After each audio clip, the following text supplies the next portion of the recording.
성경 말씀은 로마서 9장 25절 말씀부터 33절 말씀입니다. 로마서 9장 25절 말씀부터 33절 말씀 함께 읽겠습니다. 호세아의 글에도 이르기를 내가 내 백성 아닌 자를 내 백성이라 사랑하지 아니하는 자를 사랑하는 자라 부르리라. 너희는 내 백성이 아니라 한 그곳에서 그들이 살아계신 하나님의 아들이라 일컬음을 받으리라 함과 같으니라. 또 이사야가 이스라엘에 관하여 외치되 이스라엘 자손들의 수가 비록 바다의 모래 같을지라도 남은 자만 구원을 받으리니 주께서 땅 위에서 그 말씀을 이루고 속히 시행하시리라 하셨느니라. 또한 이사야가 미리 말한 바 만일 만군의 주께서 우리에게 씨를 남겨두지 아니하셨더라면 우리가 소담과 같이 되고 고모라와 같았으리로다 함과 같으니라. 그런즉 우리가 무슨 말을 하리요? 의를 따르지 아니한 이방인들이 의를 얻었으니 곧 믿음에서 난 의요 의의 법을 따라간 이스라엘은 율법에 이르지 못하였으니 어찌 그러하냐? 이는 그들이 믿음을 의지하지 않고 행위를 의지함이라. 부딪힐 돌에 부딪혔느니라. 기록된 바 보라 내가 걸림돌과 거치는 바위를 시온에 두노니 그를 믿는 자는 부끄러움을 당하지 아니하리라 함과 같으니라. 아멘. 사람들이 열심히 수고하고 노력하는 건 오늘보다는 내일이 더 낫기를 바라는 마음에서 그런 겁니다. 사람들은 자신이 열심히 수고하고 노력하면 자신의 삶이 점점 더 좋아질 거라고 생각하면서 그렇게 살아가지만 근데 하나님께서는 뭐라고 말씀하시느냐? 사람의 수고와 노력으로 사람의 삶이 잘 되는 것이라고 말씀하지는 않는다는 얘기입니다. 그렇다고 해서 사람의 수고와 노력이 필요 없느냐? 그런 말은 아닙니다.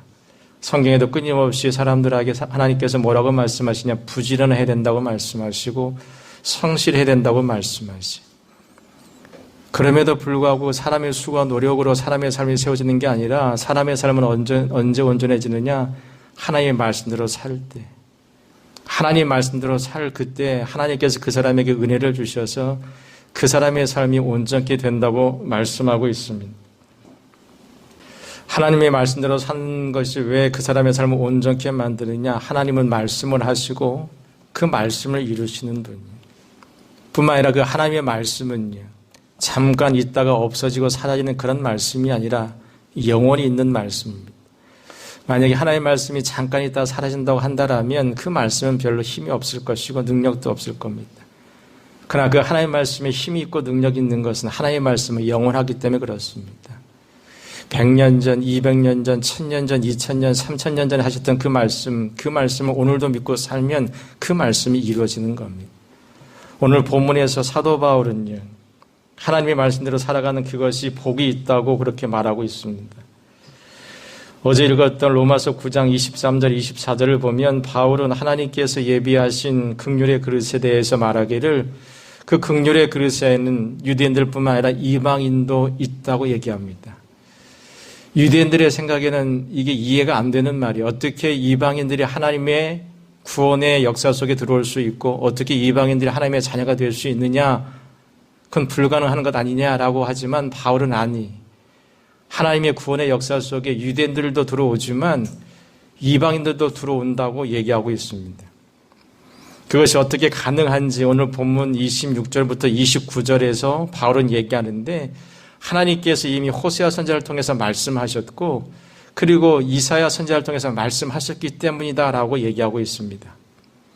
오늘 본문 25절, 26절의 호세아 선지자의 말씀은 이방인 중에서 그리스도인이 된 자들은 하나님의 자녀가 될 수 있다는 말씀을 의미하는 겁니다. 호세아 선지자가 오늘 본문에 얘기하기를 내가 내 백성 아닌 자를 내 백성이라 사랑하지 않은 자를 사랑하는 자라 부르리라 한 이 말씀은 이방인 중에서 예수님을 자기 구주로 믿는 사람은 하나님의 백성, 하나님의 자녀가 될 수 있다는 그 말씀을 의미한다는 얘기입니다. 뿐만 아니라 27절, 29절의 이사야 선지자의 말씀은 이스라엘 백성 중에서 그 수많은 사람이 있다고 할지라도 남은 사람만 구원을 받을 수 있다고 얘기하는데 이 말의 의미는요, 유대인 중에서도 많은 유대인, 모든 유대인들이 구원받는 게 아니라 예수님을 자기의 구주로 믿는 사람들만 구원받는다는 그 말씀을 의미하는 겁니다. 바울은 이방인 중에서 하나님의 자녀가 되고 또 유대인 중에서 남은 자들만 하나님의 자녀가 되는 것은 하나님께서 세상에 예수님을 보내주셨는데 이들은 하나님께서 세상에 구원자로 보내신 예수님을 자기 구주로 믿은 사람이라는 얘기. 그런 사람들은 이방이든지 유대이든지 하나님의 자녀가 될 수 있다는 얘기입니다. 그래서 30절 하반절 말씀에 보면 이방인들이 의를 얻었으니 곧 믿음에서 난 의다라고 얘기합니다. 반대로 유대인이지만 하나님의 구원에 이르지 못한 사람은 왜 이르지 못하는지를 설명하는데 그들은 율법을 지킴으로 의롭게 된다고 믿었지만 그들은 예수님이 이 땅에 오신 하나님께서 보내신 예수님이 이 땅에 구주로 오셨는데 그 예수님을 믿지 않아서다라고 얘기합니다. 그래서 32절 하반절 말씀에 보면 그들이 믿음을 의지하지 않고 행위를 의지하였기 때문이다라고 얘기합니다. 분명 하나님께서 이스라엘 백성을 구원하기 위해서 예수님을 보내주셨는데 이스라엘 백성들은 하나님께서 보내주신 그 예수님을 자기 구주로 믿지 않았다는 얘기. 그들은 오직 그 율법을 지킴으로 의롭다 하심을 받는 줄 알고 자기들의 행위를 내세워서 끊임없이 율법을 지켰지만 그것으로 인해서 의롭게 되는 것은 아니라고 얘기하는 겁니다. 결국 하나님의 구원을 받느냐 받지 못하냐 하는 것은 혈통하고도 상관없고 율법을 지켰느냐 지키지 않았느냐 하는 것도 상관없음을 바울은 다시 한번 얘기하고 있습니다. 바울이 계속해서 로마서에서 얘기하는 것 중에 하나가 뭐냐? 유대인들은 할례를 받고 율법을 지켜야 구원을 받을 수 있다고 얘기하지만 바울은 아니. 예수를 믿으면 그건 혈통하고도 상관없어. 율법을 지켰느냐 지키지 않았느냐 하는 것도 상관없다고 계속해서 얘기하는 겁니다. 오직 하나님의 말씀대로 하나님께서 구원자로 보내신 예수를 믿는 사람은 누구든지 구원을 받을 수 있다는 얘기입니다.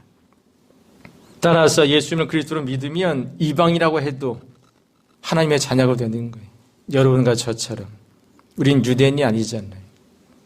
우린 이방인입니다. 이방인과 유대인은 유대인의 관점에서 보는 거예요. 유대인의 관점에서 유대인이 아닌 모든 사람은 다 뭐냐? 이방인이. 근데 우리는 예수님을 구주로 믿어서 지금 하나님의 자녀로 살고 있지 않습니까? 근데 아무리 유대인이라고 하더라도 하나님께서 선택했던 선민 그 유대인이라고 하더라도 그들이 예수님을 이 땅에 오신 구주로 믿지 않으면 하나님의 구원에 이를 수 없다는 얘기입니다. 앞에서 말씀드린 호사 선지자의 말씀이나 이사야 선지자의 말씀은 바울이 태어나기 전에 거의 700년 전에 했던 말씀입니다. 하나님께서 700년 전에 하신 말씀, 그 말씀을 바울 당시의 사람들이 믿었어요. 그 믿은 결과가 뭐냐? 그 말씀대로 그 은혜와 그 축복 가운데 살고 있다는 얘기. 하나님의 말씀, 700년 전에 하셨던 그 말씀이 무슨 의미가 있을까? 무슨 능력이 있을까? 무슨 영향력이 있을까? 사람들은 생각할지 모르지만 아니, 700년 전에 하셨던 그 하나님의 말씀을 믿었는데 그 말씀대로 지금 은혜를 받고 사는 거예요. 하나님의 백성으로 하나님의 자녀로 살고 있다는 얘기입니다. 하나님의 말씀은 사라지지 않아요. 없어지지 않습니다. 지혜로운 사람이 어떤 사람이냐? 그 말씀을 믿고 사는 사람이에요. 지혜로운 사람이 그 말씀을 믿고 사는 사람이 내 실력, 내 노력, 내 능력을 믿고 사는 사람이 지혜로운 사람이 아니. 하나님께서 하신 말씀, 그 말씀을 믿고 살아가는 그 사람이 지혜로운 사람이에요. 그래서 시편 1편에 처음 시작할 때 뭐라고 얘기합니까? 복 있는 사람에 대해서 얘기하죠. 복 있는 사람이 어떤 사람이냐? 그 다음에 뭐라고 얘기하느냐? 하나님의 말씀을 즐거워하고 그 말씀을 주야로 묵상하는 사람, 그 하나님의 말씀을 날마다 자기의 삶 가운데 그 말씀을 믿어서 살아가는 그 사람이 복이 있다고 얘기하는 겁니다. 그 하나님의 말씀을 늘 날마다 즐거워하면서 자기의 삶 속에 그 말씀을 믿고 사는 사람의 인생이 어떠한지 분명히 얘기하죠. 시냇가에 심기운 나무처럼 시절을 쫓아 열매를 맺지. 그 하는 모든 일들이 형통하다고 말하고 있습니다. 하나님 말씀, 그 말씀에 능력이 있음을 잊지 마십시오.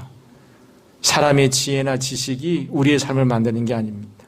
우리가 알고 있는 경험과 능력이 우리의 삶을 만드는 게 아닙니다. 하나님의 말씀을 믿으면 그 말씀 속에 있는 하나님의 능력이 우리의 삶을 바꾸고 고쳐나가는 것이. 이 한날도 그 말씀을 믿고 살아갈 수 있길 바랍니다. 여러분의 경험과 지식에 이해가 되지 않는 하나님의 말씀이라고 할지라도 그런 말씀이라고 할지라도 믿으면 그건 복이에요. 믿으면 복이에요. 믿는다고 손해보는 건 없잖아요. 하나님의 말씀을 믿는다고 우리에게 손해되는 것이 있을까요? 없어요. 마치 뭐랑 똑같으냐? 자녀가 부모의 말을 믿어서 손해보는 것이 없는 것과 똑같은 겁니다. 왜냐하면 부모는요, 자녀에게 나쁜 말을 하지 않아요. 비정상적인 부모 아니고서는 정상적인 부모라면 자기 자식이 잘못되는 것을 말해주는 그런 부모는 없거든요. 그래서 자녀가 부모의 말만 들어도 잘 되는 것처럼 하나님의 말씀도 마찬가지. 하나님의 말씀 중에 우리의 삶이 잘못되기 위해서 하신 말씀은 단 한 말씀도 없어요. 그 말씀을 믿어서 손해보는 경우는 단 한 번도 없다는 얘기입니다. 언제 사람들은 후회하고 눈물을 흘리느냐? 그 말씀을 믿지 못해서. 내가 그때 그 말씀을 믿었다라면 얼마나 좋았을까? 내가 그때 그 하나님의 말씀대로 살았으면 얼마나 좋았을까?